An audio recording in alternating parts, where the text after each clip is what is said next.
Binasbasan ni Jacob ang mga anak niya. Ika-49 na kabanata. Pagkatapos, tinawag ni Jacob ang mga anak niya, at sinabi, "Magsiparito kayo dahil sasabihin ko sa inyo, kung ano ang mangyayari sa inyo sa darating ng panahon. Mga anak, lumapit kayo at makinig sa akin na inyong ama. Ikaw, Reuben, na panganay ko, ang kauna-unahang lalaki kong anak. Mas tanyag ka at mas makapangyarihan kaysa sa iyong mga kapatid.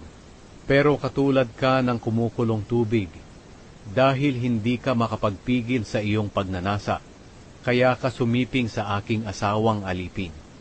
Hindi ka na hihigit sa iba. Kayo, Simeon at Levi, na magkakampi, ginagamit ninyo ang inyong armas sa pagmamalupit sa iba.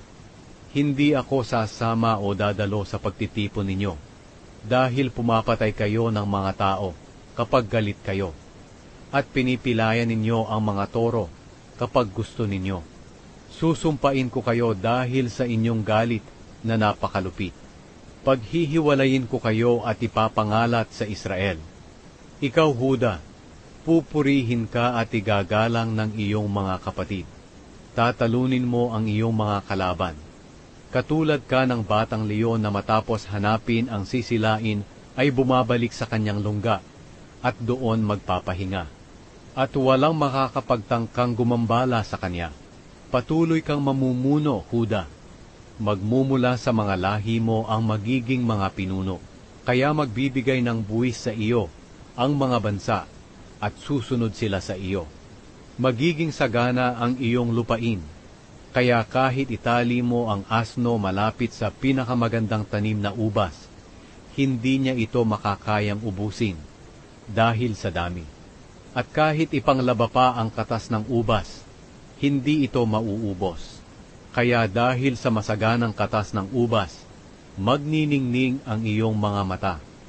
At sa masaganang gatas higit na puputi ang ngipin mo. Ikaw, Zebulun, maninirahan ka sa tabi ng dagat. Ang lupain mo ay magiging daungan ng mga sasakyang pandagat. Ang lupain mo ay aabot hanggang sa Sidon. Ikaw, Isakar, katulad ka ng malakas na asno, pero nagpapahinga sa tirahan ng mga tupa. Titiisin mong magpaalipin kahit pa pagpasanin ka ng mabigat, at sa pilitang pagtrabahuhin, basta't mabuti at sagana lang ang lupaing titirahan mo.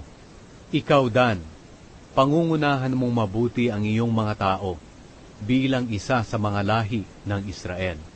Magiging katulad ka ng makamandag na ahas sa tabi ng daan, na tumutuklaw ng paa ng dumaraan na kabayo. Kaya nahuhulog ang nakasakay dito. Pagkatapos sinabi ni Jacob, "O Panginoon, naghihintay po ako sa inyong pagliligtas." Nagpatuloy pa siya sa pagsasalita. Ikaw, Gad, lulusubin ka ng grupo ng mga tulisan, pero gagantihan mo sila habang tumatakas sila. Ikaw, Asher, magiging sagana ka sa pagkain. Aani ka ng mga pagkain na para sa mga hari. Ikaw, Naphtali, katulad ka ng pinakawalang usa na nanganganak ng magagandang supling. Ikaw, Jose, katulad ka ng mailap na asno, sa tabi ng bukal o sa tabi ng bangin. Kaiinisan ka ng mga mamamana. Sa galit nila ay papanain kanila, pero palagi mo rin silang papanain.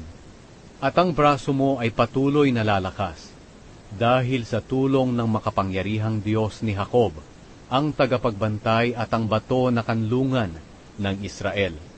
Siya ang makapangyarihang Diyos ng iyong mga ninuno, na tumutulong at nagpapala sa iyo. Bibiyayaan kaniya ng ulan at tubig sa mga bukal, at bibiyayaan kaniya ng maraming anak at hayop. Ngayon marami akong pagpapala, labis pa sa kasaganaan noon ng mga sinaunang kaburulan. Naway matanggap mo ang mga pagpapalang ito, Jose, ikaw na nakakahigit kaysa sa iyong mga kapatid. Ikaw, Benjamin, katulad ka ng asong lobo na sumisila sa umaga ng kanyang nahuli para kainin, at sa gabi ay pinaghahati-hatian ang natirang nasamsam. Sila ang 12 anak ni Jacob, na pinanggalingan ng mga lahi ng Israel, at iyon ang huling habilin ni Jacob sa bawat isa sa kanila. Ang pagkamatay ni Jacob. Matapos habilinan ni Jacob ang mga anak niya, sinabi niya, "Ngayon, sandali na lang at makakasama ko na ang mga kamag-anak ko sa kabilang buhay. Ilibing niyo ako sa libingan ng aking mga ninuno, doon sa kuweba na nasa bukid ni Ephron na Heteo. Ang bukid na iyon ay nasa Makpela sa silangan ng Mamre, na sakop ng Kanaan. Binili ng lolo kong si Abraham ang bukid na iyon kay Ephron para gawing libingan. Doon siya inilibing pati ang lola kong si Sarah at ang mga magulang kong sina Isaac at Rebeka, at doon ko rin inilibing si Leah. Ang bukid at kuweba ay binili sa mga Heteo." Pagkatapos magsalita ni Jacob sa kanyang mga anak, nahiga siya at nalagutan ng hininga, at isinama siya sa kanyang mga kamag-anak na sumakabilang buhay na.